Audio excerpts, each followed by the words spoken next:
Hi, it's Ruth Perednik again. I'm so glad you're joining me here, and together we can start thinking about how to help your child with selective mutism. Selective mutism is a childhood anxiety disorder in which children can't speak to certain people or in specific places. Usually, children are most comfortable speaking at home to their nuclear family and find it hardest to speak in school or in kindergarten, so that's where the child has to be helped to talk. So let me start off by giving you some tips on what the teacher or the kindergarten teacher can do, and also should avoid doing to help your child talk and feel more comfortable communicating. How can the teacher or kindergarten teacher help? The teacher is in the eye of the storm, placed where the selective mutism is happening, and an understanding, capable teacher who's willing to invest effort can do so much to help the child. And it's so worthwhile investing in helping children with selective mutism, because after they overcome their selective mutism, they usually take a normal in the best sense of the word, developmental track, becoming regular, fully functioning kids, and will remain perhaps a bit shy and cautious, but they'll talk and communicate like any other child. So here are a few guidelines on how the teacher can help, what she or he can do, and what the teacher should try to avoid doing. So firstly, she should work towards building a warm, supportive, communicative relationship with the child. It is possible to communicate with every child using any way that he currently communicates. This might be at the moment gestures, nodding, smiling, pointing, and so on, or it might even be just through the merest upturning of the lips and the hint of a smile for children with more severe selective mutism. If the teacher can, he or she should set aside a couple of minutes a few times a week to meet with the child. In this time, the teacher can find out more about him, his likes, his dislikes, his hobbies. And the teacher should try to help him in school. For example, perhaps he'd prefer to be sitting next to someone he likes as opposed to who he's sitting next to at the moment. Or he might want to participate in a specific activity and you have no idea about it, or the teacher has no idea about it. By building this relationship, the teacher can show the child that communicating with a teacher can be pleasant and beneficial, and that the teacher sees him and cares about him. Children with selective mutism can sometimes be overlooked by a teacher, and this is a way of showing him he's seen, he matters, and that the teacher's going to help him to overcome his selective mutism. The teacher should not ignore the child. Children with selective mutism can become almost invisible in class. The teacher should show him that he's important to her. She should look for and try to see other strengths of the child, and to show him she appreciates them. For example, the child might be excellent at music, drawing, being kind to others, good at sports, and so on. Children with selective mutism sometimes become seen by staff as solely owning one trait, and that is the failure to speak. Every child is so much more than his selective mutism, and the teacher and parents have to avoid zooming in on the selective mutism alone and relate to the child as a person with many strengths and abilities, even if currently he's having difficulty talking. The teacher or kindergarten teacher should not try to force the child to talk when it's clear that he's currently unable to do so. Most children with selective mutism are repeatedly put in a position in which they're required to give a verbal response. They fail to do so, and so they experience failure many times each day.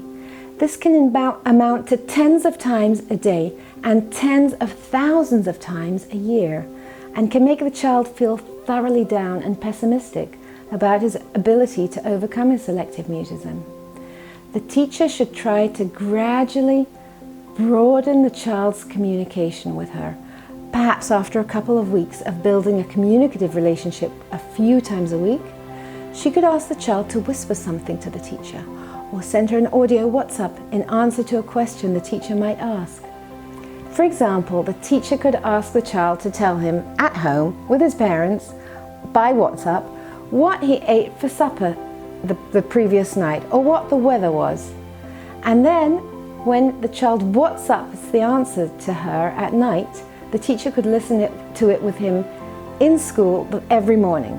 In this way, the child or teen can start the day hearing his voice loud and clear in school or kindergarten. The teacher and the parents should bear in mind that selective mutism occurs usually as a gradual process with small steps towards speech. It's tempting to think that after a small improvement, for example, that the child whispers to the teacher, he'll soon be able to speak freely very soon. In practice, selective mutism is usually overcome with small, gradual steps. This requires patience, constancy in trying to help over a period of time, on a daily basis if possible, and a belief that the child is going to improve and that the teacher has the tools to help him. In my treatment course, I give teachers specific, powerful interventions that they can do in school or kindergarten that will help the child gradually begin speaking. The child should absolutely never be punished for not speaking. It's like punishing a person with broken legs for not jumping. He can't do it at this point. He has to be accepted and appreciated as he is, all the while looking for ways to increase the quantity and quality of his communication. Selective mutism is rarely oppositional behavior. It's usually the child's response to anxiety. The teacher should consider what could help him to feel socially more at ease, where to sit him, in which groups he might participate, how to best highlight his abilities in these settings. It often doesn't take very much to help him significantly feel better in school or kindergarten. The teacher should not make a huge commotion when she first hears the child talk. Children with selective mutism are usually shy and dread being in the spotlight. Understated praise usually works best with these children.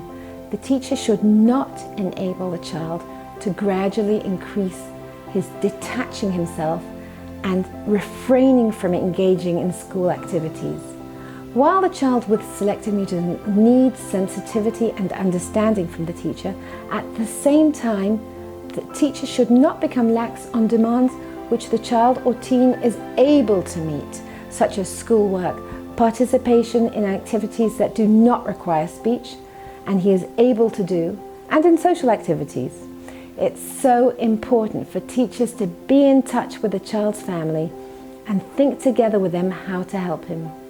The teacher might benefit from seeing videos of the child at home in his element so that she knows what and who he really is when he's not in the grip of selective mutism. In my treatment course, I consider how the child could get behavioral or cognitive behavioral therapy for selective mutism within the school framework, and if the teacher might be able to be a part of this and carry out a step-ladder exposure intervention, gradual, small steps in a pleasant way to help him overcome his selective mutism. I guide the teacher in building and implementing this plan, which many teachers have done very successfully and managed to help ease the child to speech in school or in the kindergarten.